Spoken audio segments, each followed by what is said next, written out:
के पहले हम काशी में थे और हमारी आदत है हम हर साल में एक रात काशी में मणिकर्णिका घाट पर गुजारे, जहां दिन न रात धूना जलता रहता, महाशमशान काशी का। 100 दाह होते रहते, मानो भगवान शंकर महाशमशान बन करके वहां बैठे हो। देखकर बहुत आनंद आता। गंगा का किनारा, महाशमशान, ये मजा आता है। तुम कितने भी बड़े बन जाओ, तुम्हारी औकात यही।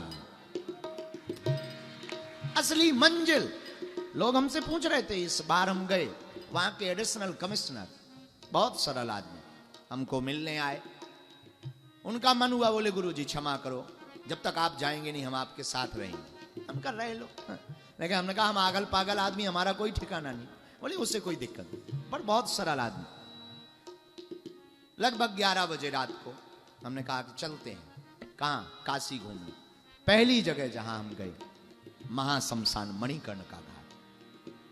बहुत देर हो गई, नाव पे बैठे रहे, चाय भी पी, थोड़ा ज्ञान भी फेंका। फिर जहां चल रहे थे सब, राम नाम सत्य है की गूंज हो रही थी, वहां खड़े भये। जब नीचे उतरे तो उनके अंदर कौतुक आया। उन्होंने हमसे पूछा कि क्षमा करो, आप कहते हो कि आप हर साल यहां आते हो, हर साल आने की क्या जरूरत है, एक बार आ जाओ, पर आपका मन यहां बार बार क्यों करता आने का? हमने कहा उसके कुछ कारण है। पहला कारण, यहां से हम ज्ञान लेकर के जाते हैं। ज्ञान ये लेके जाते हैं कि अंतिम मंजिल और असली जगह पहुंचने की यही है। संसार का तुम कितना भी भ्रमण कर लो, हकीकत में तुम्हारी मंजिल का पता शमशान। और दूसरा, महाशमशान मणिकर्णिका घाट से हमारे गुरु की याद जुड़ी। हमारे दादा गुरुजी ने वहां शरीर छोड़ा, मणिकर्णिका घाट पर 15 दिन तक रहे। और पितृपक्ष की परे बात, महाशमशान में मणिकर्णिका घाट पर उन्होंने शरीर छोड़ा।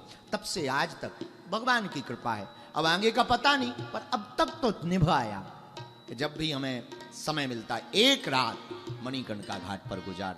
और हमारे लिए तो वही हनुमान जी, इसलिए हम उनसे प्रार्थना करें, जैसे उन्होंने हम पर कृपा की। दादा गुरु ने धीरेन्द्र से धीरेन्द्र कृष्ण शास्त्री बनाया, वैसे ही हनुमान जी आप भी हम पर कृपा करो, इसलिए इस चौपाई को लिया।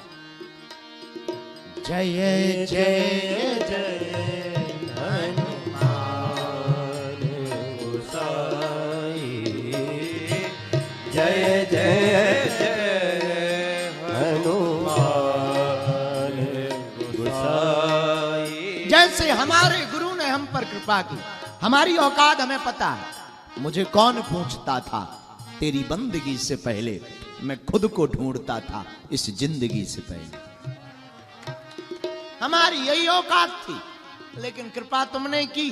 औकात आज भी वही है, पर थोड़ा दुनिया को देख पा रहे, जैसे गुरु ने हम पर कृपा की। हे हनुमान जी, कृपा करो गुरु देव की नाई, कृपा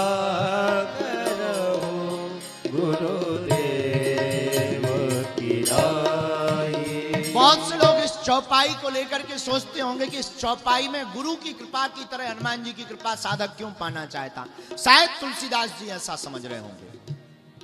कुम्हार को देखा, कुम्हार जब मिट्टी का मटका बनाता है तो उसकी एक आदत होती है, मिट्टी के मटके को जब वो पीटता है अपने हथियार से, लकड़ी के हथियार से, तो जोर जोर से पीटता है, लेकिन उसकी एक आदत होती है, नीचे से अंदर से हाथ लगा लेता है। उसके पीछे उसका लॉजिक इतना होता है, वो पीट इसलिए रहा ताकि ये जो मटका है ये कमजोर ना रहे,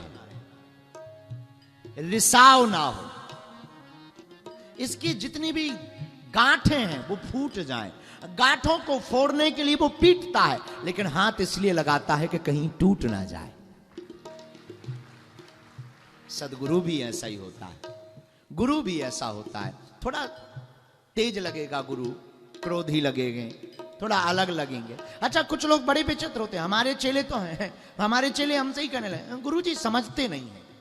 लाल भुजक्कड़, अगर हम नहीं समझते हैं तो तुम समझ रहे हो तो भगो, कोई दूसरा गुरु ढूंढो।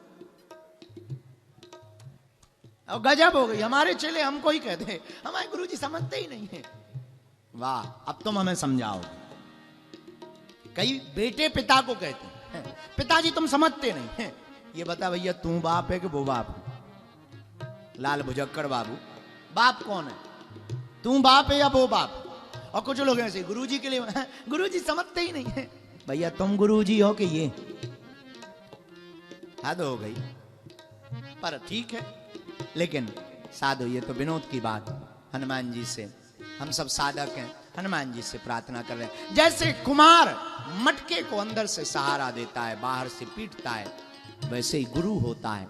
थोड़ा नाराज जरूर होगा, पर जिंदगी को संभाल देता है।